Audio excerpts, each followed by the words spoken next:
반갑습니다. 오늘 저희가 좀 깊게 파볼 주제는요. 바로 인공지능, AI 때문에 우리의 쇼핑 방식이 정말 크게 달라지고 있다는 소식입니다. 예전처럼 그냥 온라인 쇼핑몰 들어가서 클릭하는 게 아니고요. 이제는 AI가 우리의 의도를 딱 파악해서 쇼핑을 대신해주는 시대로 가고 있다는 분석이 나오고 있어요. 그래서 이 AI 커머스 혁명 관련해서 나온 최신 자료들 보면서 한번 이야기 나눠보겠습니다. 이번 시간에 저희 목표는요. AI가 여러분의 쇼핑 경험을 구체적으로 어떻게 바꾸는지, 그리고 왜 구글이나 아마존 같은 큰 기업들이 여기에 막 뛰어드는지, 또 이게 우리 비즈니스나 일상생활에 어떤 의미가 있는지 그걸 좀 명확하게 파악해 보는 겁니다. 자, 그럼 바로 시작해 볼까요? 일단 가장 큰 변화, 핵심은 이겁니다. 쇼핑의 중심이요. 예전에는 인터페이스 클릭이었잖아요. 내가 직접 보고 누르는 거. 근데 이게 사용자의 의도, 그 자체로 옮겨가고 있다는 거예요. 그러니까 과거에는 우리가 직접 막 사이트 찾아다녔다면 이제는 그냥 AI 에이전트한테 나 이런 스타일 옷 좀 찾아줘. 이렇게 말하면 끝나는 거죠. Y 콤비네이터 같은 유명 투자사들이 특히 소매 분야 AI 이쪽에 주목하는 이유이기도 하고요. 네, 맞아요. 여기서 진짜 주목할 점은요. AI가 쇼핑의 여러 단계를 그냥 하나로 확 묶어버린다는 겁니다. 이걸 에이전틱 쇼핑 1.0 이렇게 부르기도 하는데요. 말 그대로 AI 에이전트가 검색부터 추천 그리고 마지막 결제까지 그냥 한 번에 다 처리해 주는 거죠. 아마존의 바이 위드 프라임 챗봇 실험 같은 거나 구글 I/O에서 보여준 그 Buy for Me 기능 있잖아요. 네네. 그거 봤어요. 그게 대표적이에요. 심지어 AI가 외부 쇼핑몰 결제까지 대신 해주더라고요.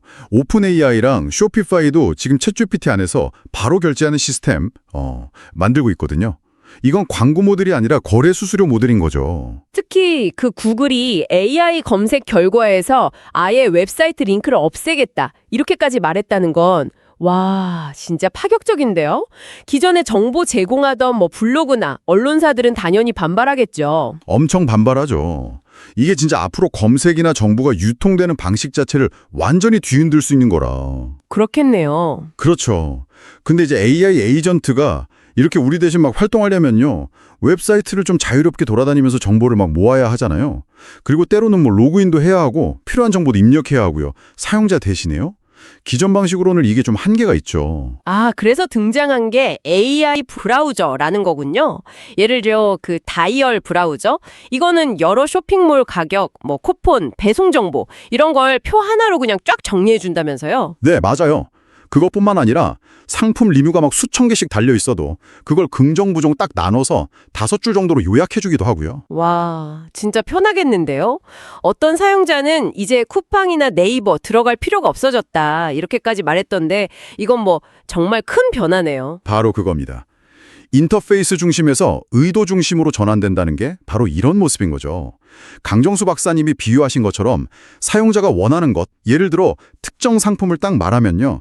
AI가 여러 플랫폼이라는 나무들을 막 뒤져서 최적의 결과, 즉 가지를 딱 찾아서 가져오는 거예요. 나무와 가지 비유 좋네요. 네, 이렇게 되면 기존의 거대 플랫폼들, 네이버나 쿠팡 같은 곳들의 영향력이 예전 같지 않을 수 있습니다. 이제는 플랫폼 자체가 중요한 게 아니라 얼마나 사용자의 의도를 잘 파악하고 그걸 매끄럽게 실행해 주느냐. 이게 핵심 경쟁력이 되는 거죠. 플랫폼 영향력이 줄어든다면 돈 버는 방식도 당연히 달라지겠네요. 당연하죠. 기존에는 광고 클릭당 비용, CPC나 노출수, IMP 이런 게 중요했잖아요. 근데 이제는 AI 추천 결과에 얼마나 잘 노출되느냐. 즉 AIO, 인공지능 최적화가 중요해집니다. AIO요? SEO가 아니라? 네, SEO 대신 AIO 시대가 오는 거죠. 아까 말씀드린 오픈 AI랑 쇼피파이처럼 거래 수수료 모델도 점점 더 중요해질 거고요.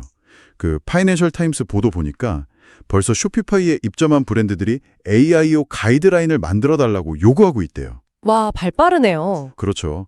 기업들은 이제 진짜 AI한테 선택받기 위한 전략을 짜야 하는 그런 상황인 겁니다. 듣다 보니 2030년쯤이면 전 세계 커머스 시장의 한 10% 정도?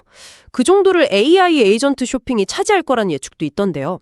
근데 10%면 생각보다 작아 보이기도 하고요. 10% 자체는 작아 보일 수 있는데요.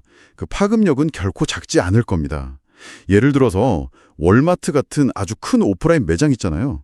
이런 곳은 운영되려면 특정 판매량, 임계치라는 걸 유지해야 하거든요. 그런데 AI 자동 주문이 그 판매량의 일부, 아주 조금만 가져가도 기존 사업 모델 자체가 흔들릴 수 있는 거예요.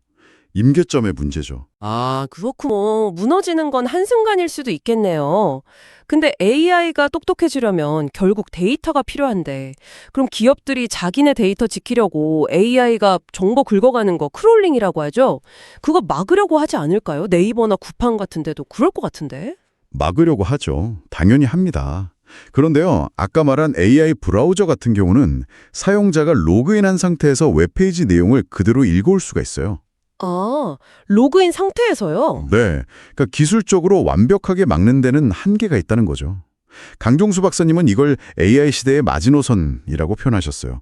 막으려고 해도 결국 데이터는 사용자를 통해서 AI 쪽으로 흘러들어갈 가능성이 높다는 의미입니다. 아하, 그렇군요. 그래서 오픈 AI나 메타, 구글 같은 거대 기술 기업들이 그렇게 막대한 돈을 쏟아부으면서 쇼핑, 검색, 안 가리고 모든 영역으로 확장하려고 하는 거군요. 단순히 돈을 더 버려는 걸 넘어서서 사용자 데이터를 그냥 통째로 다 확보해서 슈퍼앱 지위를 딱 굳히려는 그런 좀 절박함 같은 게 있는 거네요. 그렇습니다. 그 막대한 투자금과 어마어마한 기업 가치를 정당화하려면 그럴 수밖에 없는 일종의 생존 전략이기도 하죠. 물론 이 과정에서 소수의 거대 기업의 기술과 데이터가 너무 집중되는 문제, 이런 건 우리가 계속 고민해 봐야 하고요. 네, 그 문제도 중요하죠. 자, 오늘 이야기 정리해보면요. 쇼핑의 주도권이 이제 플랫폼 그 자체가 아니라 사용자의 명확한 의도를 파악하고 처리하는 AI 에이전트로 넘어가고 있다는 겁니다. 이건 단순히 쇼핑 방식의 변화를 넘어서 마케팅, AIO, 수익 모델, 수수료 중심, 그리고 리테일 산업 전체의 판을 바꾸는 정말 거대한 변화라고 할 수 있겠네요. 이 큰 흐름 속에서 여러분은 어떤 기회를 발견하고 또 무엇을 준비해야 할까요? 마지막으로 이런 질문 한번 던져보고 싶습니다. 과거에 아마존의 원클릭 결제가 엄청난 혁신이었잖아요. 이제는 명령어 한 번으로 구매가 끝나는 원 프롬프트 시대가 오고 있습니다. 자, 여기서 한 발 더 나아가서요. AI가 당신의 의도를 미리 예측해요. 그래서 당신이 뭘 원한다고 말하기도 전에 필요한 물건을 알아서 제안하거나 심지어 구매까지 해주는 세상. 그런 세상은 어떨까요? 그런 미래에 과연 나의 의도라는 것이 온전히 나의 것이라고 말할 수 있을까요? 한번 깊이 생각해 보실 문제입니다. 반갑습니다. 오늘 이 비디오가 유용했다면 좋아요와 구독 버튼을 눌러주세요. 건강한 삶을 위한 더 많은 팁을 공유할 테니 계속해서 성필원 채널을 지켜봐 주세요. 감사합니다. 이커머스원은 단순한 온라인 가격 경쟁을 넘어 플랫폼 물류 데이터 생태계 전체를 놓고 벌어지는 총력전이다. 1세대 승자는 아마존 알리바바처럼 규모의 경제 프라임 회원 락인을 완성한 기업들이었다. 그러나 2세대 전쟁은 속도와 경험, 그리고 AI 개인화를 무기로 다시 판이 짜인다. 틱톡샵 테무 같은 초저가 크로스보더 모델이 소셜 라이브 커머스를 결합해 젊은 층을 빨아들이고 월마트 카르푸는 즉시 배송 다크스토어로 오프라인 거점을 디지털 전환하며 반격 중이다. 전선은 세 갈래에다 첫째, 라스트 마일 드론 로봇 배송과 30분 내 퀵커머스가 표준이 되면 창고 위치보다 알고리즘 최적화가 승패를 가른다. 둘째, 데이터 주권, 쿠키 규제와 개인정보 보호법 강화로 1세컨드 파티 데이터를 가장 많이 보유한 플레이어가 광고 추천 AI를 지배한다. 셋째, 크리에이터 경제. 브랜드는 더 이상 검색창에 광고비를 태우기보다 인플루언서 UGC와 협업해 콘텐츠 커머스 폐쇄 루프를 만든다. 한국 시장도 네이버와 쿠팡 양강 구도가 카카오톡 선물하기, 신세계 SSG, 글로벌 플랫폼의 파상 공세로 균열을 막고 있다. 관건은 가격 배송이 아닌 의도 기반 추천을 누가 먼저 일상화하느냐이다. 결국 이커머스 월의 승자는 가장 똑똑한 에이전트와 가장 부드러운 고객 경험을 결합해 보이지 않는 쇼핑을 완성하는 쪽이 될 것이다.